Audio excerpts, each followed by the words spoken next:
السلام علیکم ورحمۃ اللہ وبرکاتہ. نوې ویډیو سره تاسو هر کله وایو ملګرو امید لرم چې تاسو ټول به روغ جوړ خوشاله وئ او د ژوند په مزو کې به وئ. ملګرو نن په دې ویډیو کې تاسو سره یو ډېر ښه خبر را شریکوو چې د اویس شهید قاتلانو چهرې مخې ته راغلې او هغوی څه وایي چې موږ دا په څه وجه وژلې.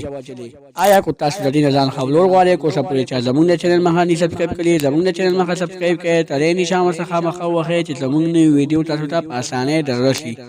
ملګرو د ضلع چارسدې په خلیچند علاقه کې یو میاشت مخکې د اسلامیه کالج سټوډنټ چې د کوم نوم اویس و هغه ډېر په بېدردۍ سره وژلی و او ګناه یې دا وه چې د ده یو جینۍ سره څه تعلقات و او د هغه تعلقاتو په بنا باندې اویس شهید ډېر په بېدردۍ سره وژلی دی. قاتلانو د دې نه مخکې د اویس شهید باره کې انټرویو ورکړې وه. د قاتلانو نامې دي اسد، الیاس او د بل نوم لا مخې ته نه دی راغلی. هغوی ویلي دي چې مونږه د اسد هلک چې کوم دی دا د جینۍ ورور دی.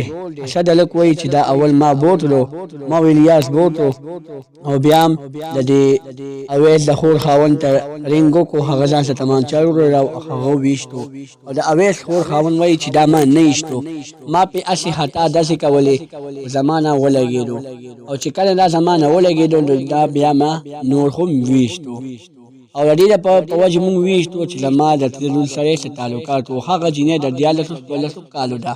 د هغه جینۍ بیان به هم مخې ته راځي. چې کله هم د هغه جینۍ بیان مخې ته راغو مونږ به تاسو ته مخې ته راوړو.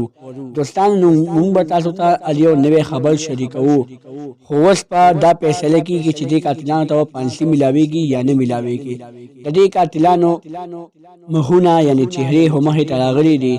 اوسه پورې دوی پولیسو ته څه ډېرې خبرې نه دي کړي او څه یو نیمې خبرې ورسره کړي دي او پولیسو په دې باندې پریس کانفرنس هم کړی و او پریس کانفرنس نه بعد بیا دا ویلي و چې موږ به قاتلان خپل سزا ته سره انجام کوو. نو دوستانو که زموږ خبره مو خوښ شوې زموږ د چینل مخه سبسکرایب کړئ ترې نشان ورڅخه مخه ووهئ چې زموږ نوې ویډیو تاسو ته په اسانۍ دررسي. والسلام.